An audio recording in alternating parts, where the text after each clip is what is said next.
Hey there, welcome to my video about 1971, brought to us by patrons like you. For $2 you can get into my Discord, for $5 you get early access, and all patrons get to vote on what I do next. And for those of you social types, you can also follow me on Blue Sky and Instagram. Alright, let's get it on. Alright everybody, welcome to another Worst List. And I'm not even going to bother with a long intro because there's this song I want to get to right away. So let's take a look at... What's the solution for pollution?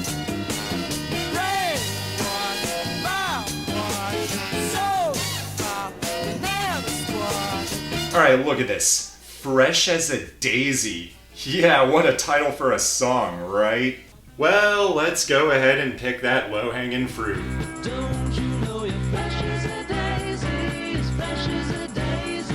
Oh, look, his girl is fresh as a daisy.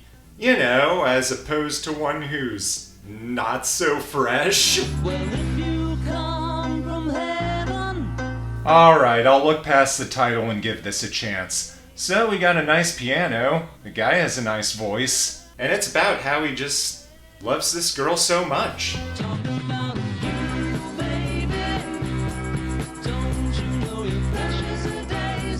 He's just so happy she's in his life, and it's so nice, and that hook is honestly kind of catchy. And we've got some cool guitar and a nice little tambourine, and it all sounds so nice. This is actually pretty good. I like this song. Wait a minute. Did I just say I like this song? Let me double check in here. I gotta go and do something real. Oh, hey. Hey, what's up? So, this list you gave me, this is the best list. Yeah, it is. I mean, is that a problem or something? I mean, don't get me wrong, I don't mind doing it, but, I told you I was scheduled to do the worst list this week.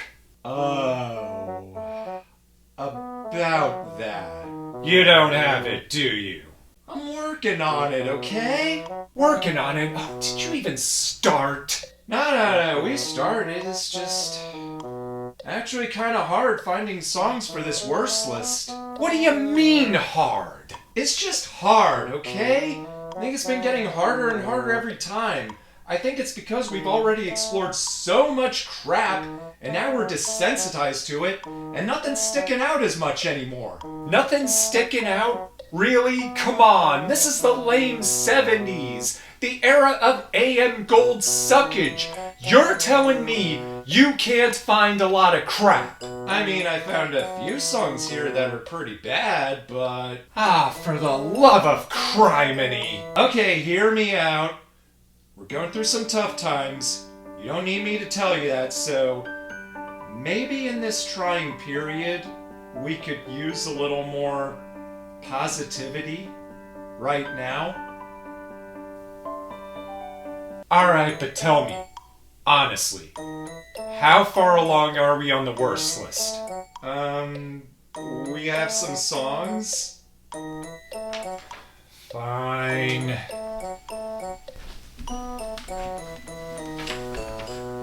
Alright, there's been a slight change of plans because I stupidly thought hiring an assistant would be a good idea. We will not be laughing at the lame 70s today. Instead, we'll be pleasantly surprised at how solid 1971 was.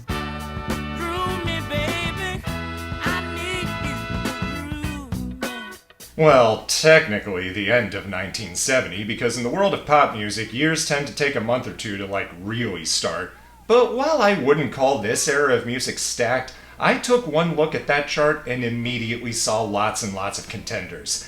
It's possible that your favorite song from that chart might not make it on the list, and that would be for one of two reasons. Either there's only so much room I could find, or there's nothing I could really say about it that hasn't already been said by thousands of real critics. So dust off the bell bottoms, because we're taking a look at... Hey, I think I love you, so what am I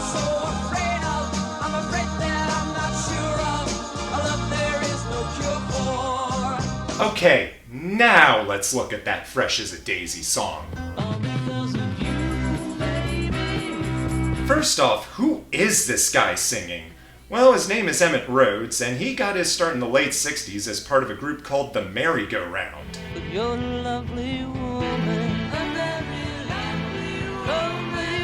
They were not very successful. They only put out one album and only managed a couple of singles that couldn't get any traction. I've listened to those singles, and they're pretty damn good.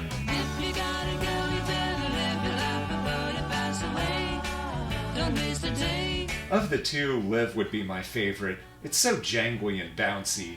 They disbanded shortly after, and Emmett went solo. You know that that's okay. He hasn't had much mainstream success when solo either. He was successful in more of a your favorite artist kind of way. People called him the one-man Beatles, and boy does it show here. You do the things you do very well. You make me feel the way. Like, listen to how Beatles-esque it is. This could pass for a Wings song, or hell, even a Badfinger song. I'm changing my old habits. I'm honestly shocked that there don't seem to be any Beatles credited on this. At least none that I can find. Don't you know you're fresh as a daisy, as fresh as a daisy, as fresh as a daisy. And Fresh as a Daisy, well, it's just, she's fresh. Exciting. She's so exciting to me.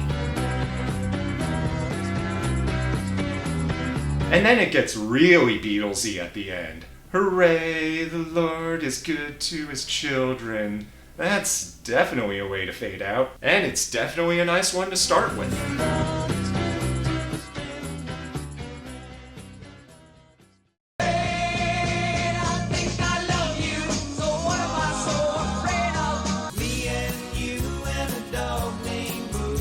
The early 70s were a peak time for AM gold music. You could tune into any station on the AM band and just hear all kinds of mushy, kitschy slop. Not all of it was bad slop, though. Some of it was good slop.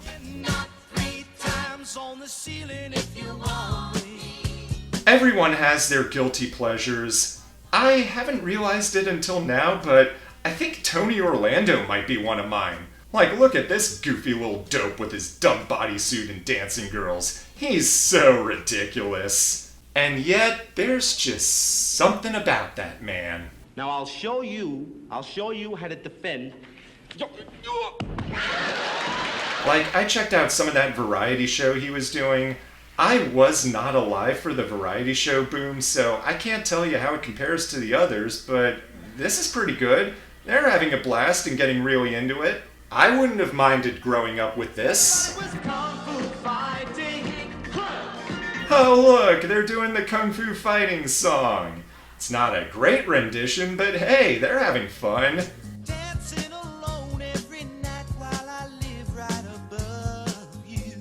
And the spirit of fun is definitely alive in this. Got a quirky little tune about how the girl who lives downstairs from him always plays her music loud and dances to it and stuff. And like a good neighbor, he decides, yeah, I could use some of that. So he asks this girl to talk to him in code, like,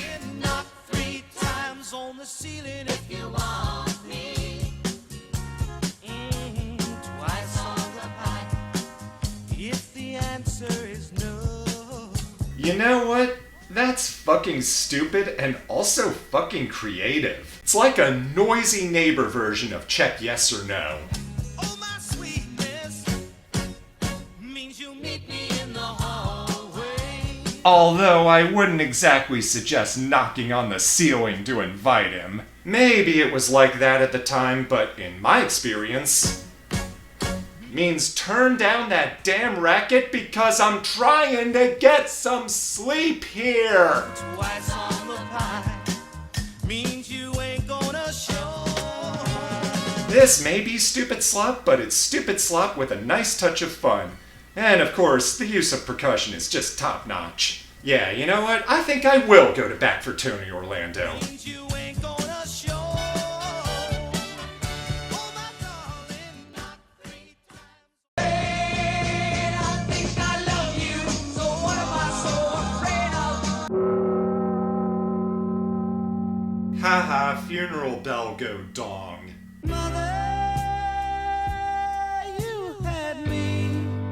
Oh, this is gonna be one of those songs. Mother is about, you guessed it, John Lennon's mother and his father. Neither of them were active in his young life, but for different reasons. His father tried to emigrate to New Zealand and sneak John with him when he was 5, and when his mother found out, he was given a choice on which parent to go with. He chose his mother. One could only wonder what could have been. Would we be talking about the Kiwi invasion of the 60s? You didn't want me.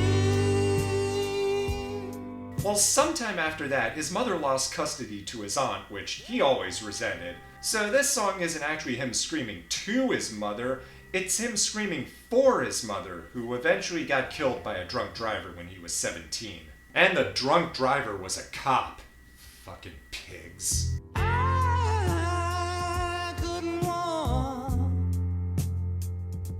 and I tried to run. His childhood fucked him up, and you can really hear it in how he's wailing over this piano-driven beat. And then you get to the end. Mama, don't go. Daddy, come home. He's letting it out. Mommy, don't go. Daddy, come home. And he just screams them over and over, and it gets louder and louder as it fades out. Can you tell this was inspired by a therapy session? Goodbye.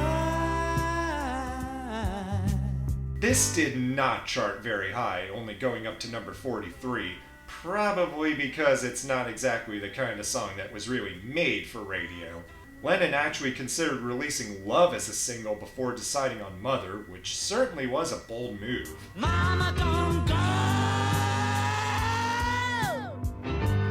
One that, despite the middling chart performance, has paid off, becoming one of his best-known solo songs, and eventually a video game series that eventually became Earthbound. I just gotta tell you. So yeah, great solo Beatles song, but man is it rough. Hey, anybody want to check out the B-side?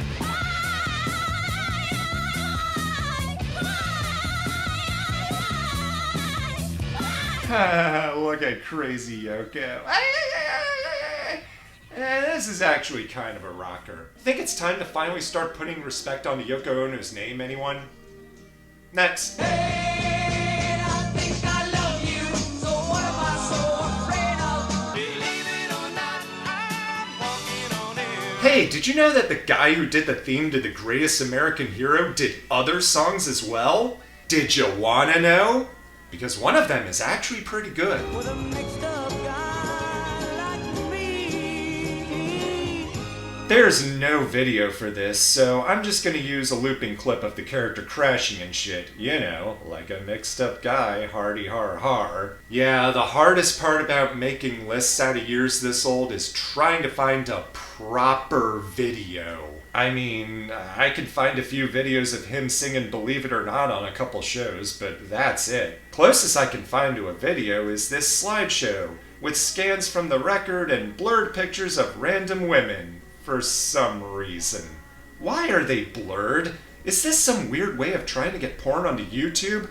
Or maybe they're the women that the OP dated and broke up with, considering this is a breakup song and all.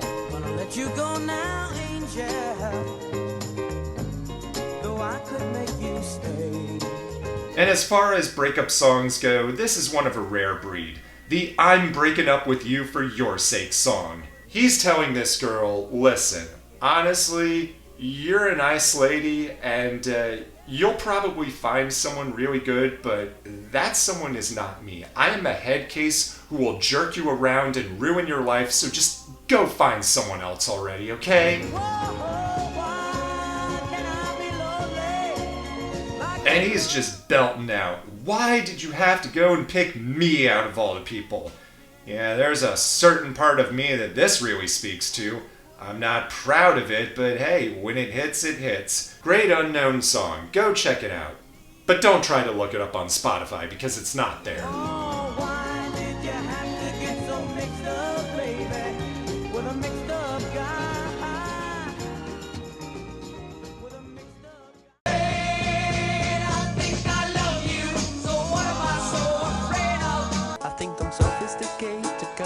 living my life like a good homo sapien. You know, I don't think I've ever given the Kinks their due, so let me just rectify that right now. These guys are more than just, girl, you really got me, you got me, yada yada.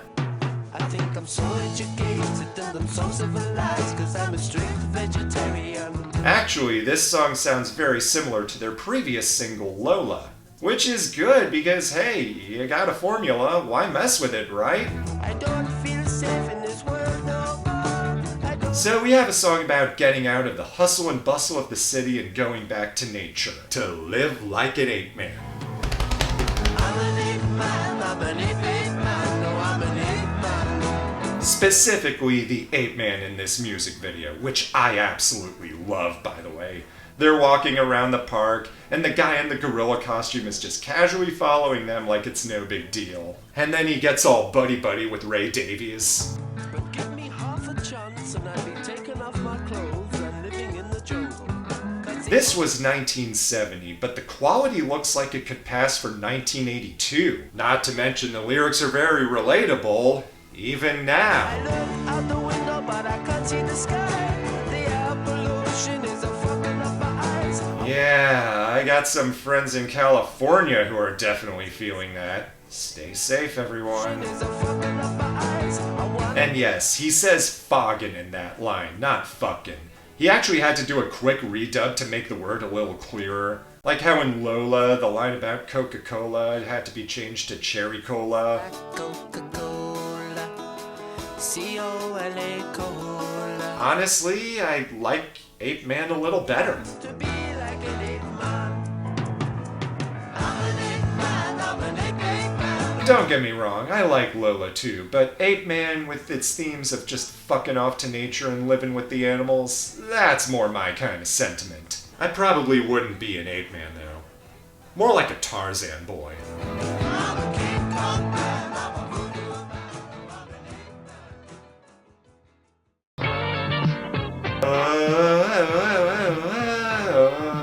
Oh wait, wrong decade. Anyway, here's commercials.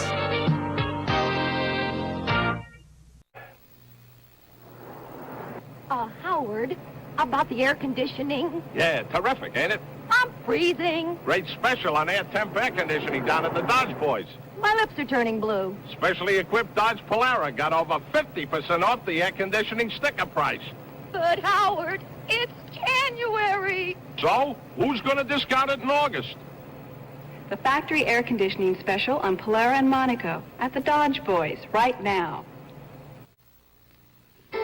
To the Equitable Agent, no two people are alike. Is there anyone else in the whole human race with your kind of style and your kind of grace? No two people are exactly alike, and that's what the Equitable Agent never forgets. All his training and thinking are shaped around you and your life insurance needs. To the Equitable Agent, There's nobody else exactly like you. Nobody else like you. Hey, did you like those retro-mercials? Good! Here's some more retro tunes. I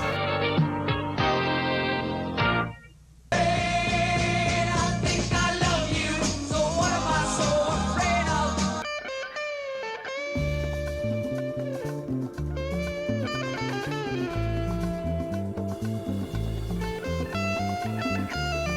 Wait for it. Got a black magic woman. Oh, that's some real good shit. 70s Santana was the best era of Santana. I mean, no disrespect to the 2000s era, that era was pretty damn good too. Sure, some people might have dismissed it as sellout slop, but even if it was, it's still better than the shit Carlos was putting out in the 80s. I'm the one who loves you. I'm the one who loves you. What a bunch of crap. Are you trying to be Huey Lewis or the Beach Boys? Could you try, I don't know, being Santana?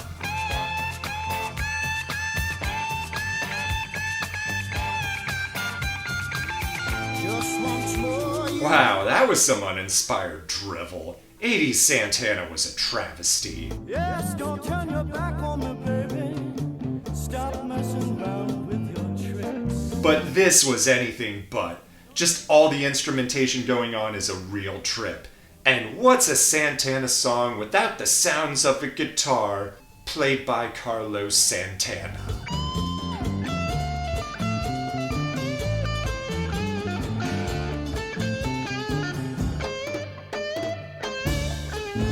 Ah yes, he really brought the A game with this one. But what I like even more is the percussion going on in the background. It's so wild. And that's why Santana is so awesome.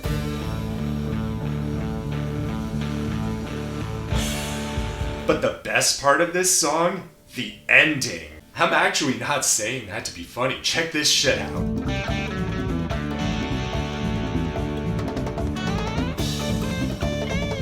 Holy shit, this is going off. It just speeds up and then... It just speeds up and then softens up a bit and then...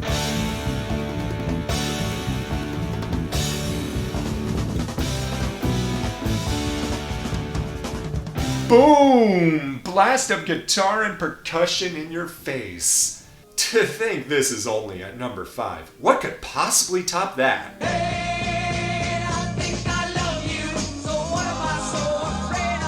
Oh, I could think of something. How about the weirdest, most bizarre thing I have found on these charts? I am legitimately not sure how something like this could ever manage to share chart space with the likes of the Fifth Dimension and the Bee Gees, and oh yeah, this was a top 40 hit. Everyone, it's time for some blood rock.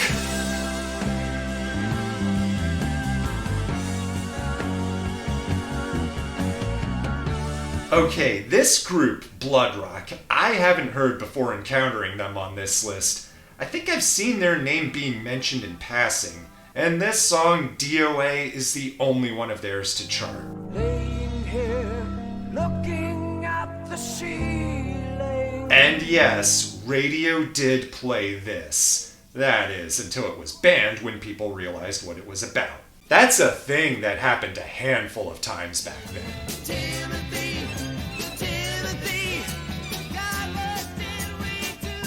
There was this other song, Timothy, that actually did hit the top 20 and had the same kind of deal. Radio played it, people found out that it was about cannibalism, and then it got banned. And when I look, I see there's nothing there. The creepy organ in the verses is really chilling. And then you get to the siren. My back.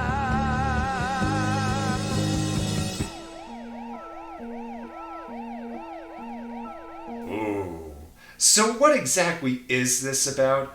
Oh, nothing much really. Just dying in a plane crash. We were flying low and hit something in the air. Yeah, a plane crash. They were flying, hit something in the air, and it went down.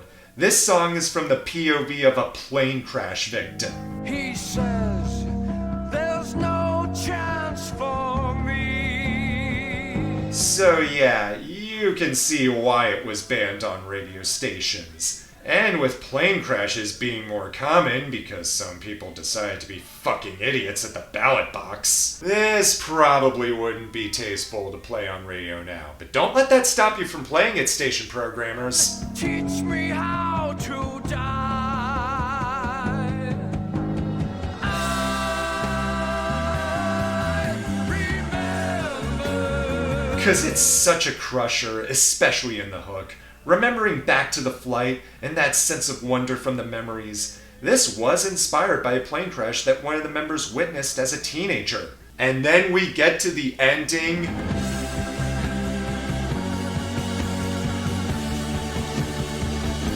Oh shit, this is the sound of a plane about to crash. If 9/11 jokes weren't already done to death, this is where I would be making one. And then as the guitar is playing out, we get to...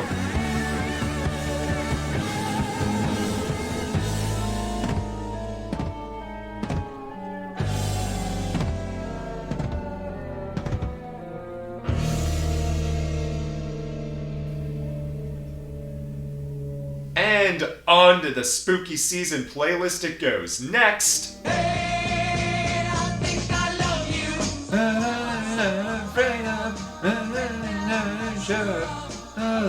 Partridge Family. That's another 70s kitsch act I will gladly go to bat for. Ah, that David Cassidy is so dreamy. Anyway, number 3 is the Shy Lights. Sounds crazy right now, love sounds crazy right now. Oh, sorry, got distracted a bit. That happens sometimes. Anyway. The phrase, "this is the jam," is thrown around a lot, but goddamn, this is the jam. Such a groovy beat, and they even have a guy who sounds like this. Nice touch of doo-wop. Check out that doo-wopping.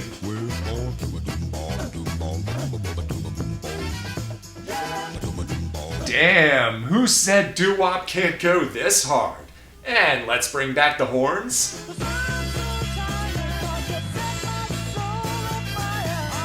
That's one infectious horn riff. Props to Beyonce for making everyone realize it. And it's just so much fun. Yeah, I'll bump up this one. It's fun, it's crazy, it's a jam, it's even got doo-wop. What more could you really ask for?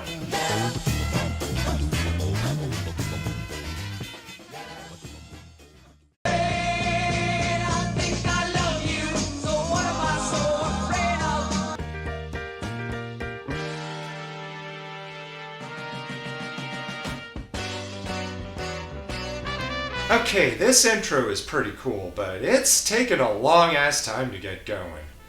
Hey, it's times like this I wish I had to watch. Hey, does anybody have the time? What time is it? Anyone? Does anybody really know what time it is? Ooh, walked right into that one.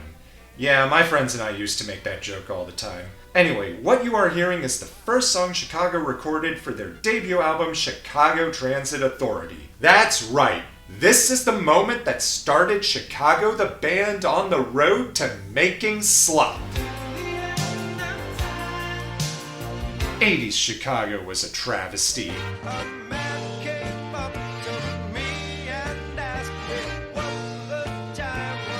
So we have a song where someone's asking this guy what time it is because it's 1971 and nobody had cell phones. They had to use these things called watches. You had to wind them up. Sometimes you wore them on your wrist, but other times you just carry in your pocket all fancy like. And he says, Does anybody really know what time it is? Does anybody really care? well, he has a point. Does anybody really care? Well, I'm sure the person asking must care. I mean, what if they have a date? Or a game's about to start? Or they're late for work? I'm sure they would care, like, at least a little, right? Time enough to cry.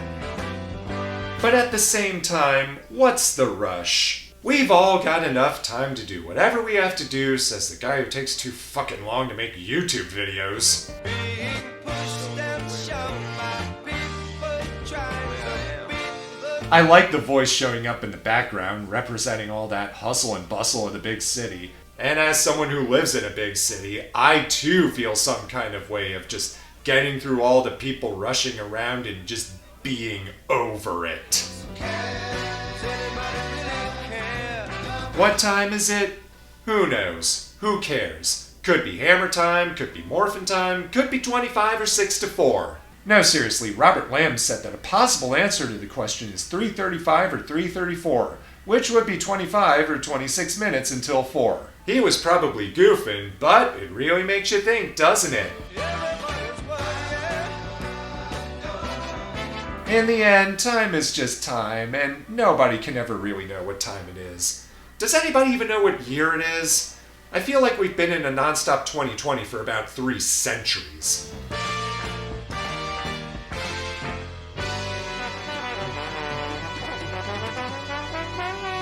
Alright, so here are just some of the many songs that I had considered for this list at one point or another. Let's go. I'm probably gonna catch some flack for this, but I never really liked Led Zeppelin. Every time I tried to get into them, I ended up checking out and doing something else. I will agree that they have some great songs, and this is one of them. Just an absolute crusher about... Actually, I don't know, but to be honest, the only lyric that really matters is... Ah!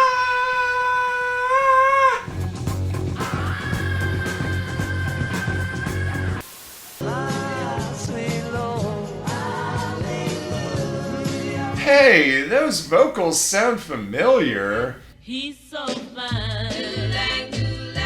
Wish you were mine. Yeah, George Harrison actually got sued for that, which led him to make this song.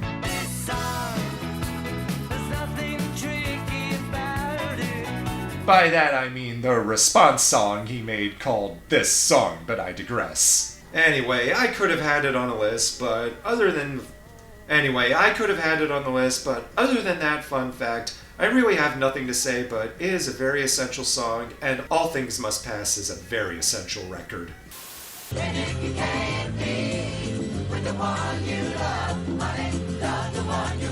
I'm just gonna say it, there's nothing wrong with settling for what you can get.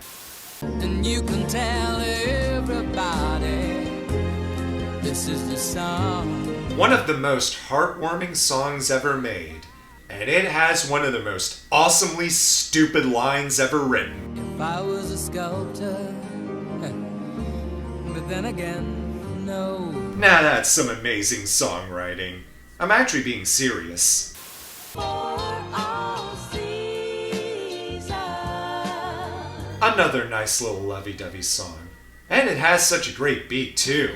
A lot. A lot. How much money you got? A lot. How many problems you... Sorry, got distracted again.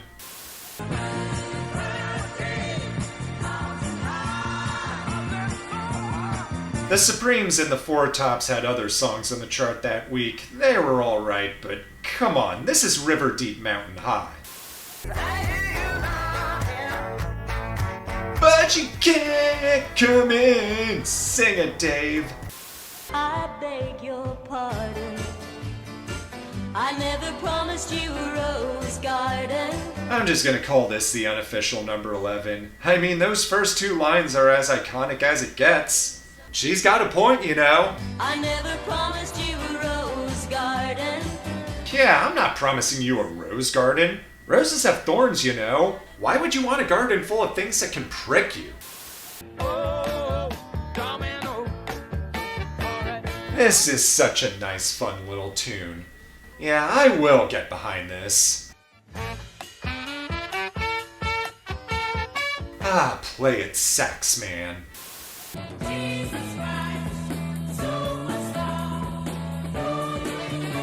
Oh, Jesus Christ Superstar, What Do We Do With You? It's not one of my favorite musicals, but as far as Andrew Lloyd Webber goes, it's pretty solid.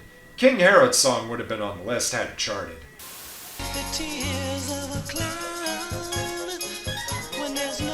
Sometimes you just need a nice little flute riff. Moses was a Cajun. He lived by himself in the swamp. The 70s had a lot of story songs. This is one of the most interesting ones I found. It's about an alligator hunter on the Louisiana bayou. It ain't legal hunting alligator down in the swamp, boy. And he's tough as shit and can really take down a nasty gator. And then the cops are trying to get to him. So he's stuck in the swamp, gonna get the boy, but he never come out again. Well, I wonder where the Louisiana sheriff went to. But oh shit, he never came back. Yeah, serves that pig right. A-cab. Tie a rope around his waist and throw him in the swamp. Whew, I said I had a lot of contenders, but that was way more than I thought. And now, the one that I loved most of all. I think I love you. I think I love you. I think I love you. I think I love you. I think I love you. My pick for number one is not on this chart. It was actually on the subsequent week's chart, the one that I was supposed to make the best list for, but my assistant fucked up. Nonetheless, it is the song that I immediately shot to number one the second I saw it, and as soon as I reveal what it is, you're probably gonna be like, I wanna know, have you ever seen rain? yeah, that checks. What can I say? I love sad songs. They just say so much. Someone told me long ago Oh, and just a little tangent before I start. Me and Bobby McGee by Janis Joplin also entered the chart the next week. I actually struggled a bit between the two. Hey, wait a second, this is my channel. I can do whatever the fuck I want, so you know what? Let's put that at number 1 as well. Freedom's just another word for nothing left to lose. Ah, sing it, Janis. She recorded this just a few days before her tragic too young death just months before the year began. R.I.P. From the Kentucky coal mine to the California sun. Okay, officially the Creedence song is the one at the top, but I will say some words about this. I've always had a soft spot for songs about just getting the fuck out of Nowheresville, and boy does this hit the spot! Good enough for me and my Bobby, yeah. It's two young lovers just hitching rides across the country, and then Bobby leaves. There have been a lot of versions recorded, and Janis's version is not only the best version, but it's also one of her best songs, period. Real treasure, gone too soon, but we'll love her forever. I know, been that way for all my time. Alright, back to that Creedence song. By this point, Fogerty and co. have put out a ton of materials over the span of a couple of years. That kind of pace tends to burn you out, and burn out they did. Have you ever seen rain? Have You Ever Seen the Rain is the sound of Creedence Clearwater Revival breaking up. They didn't actually break up, though. It got worse, and then they broke up. When it's over, so they say, it'll rain a sunny day. And there's lyrical themes of how even on a sunny day, you know a storm is coming, and here it is. Nothing you can do about it. It just happens. Coming down a sunny day.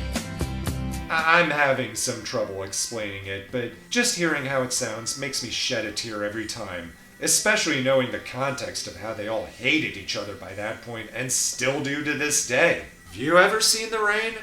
Well, I have, and I wonder, still I wonder.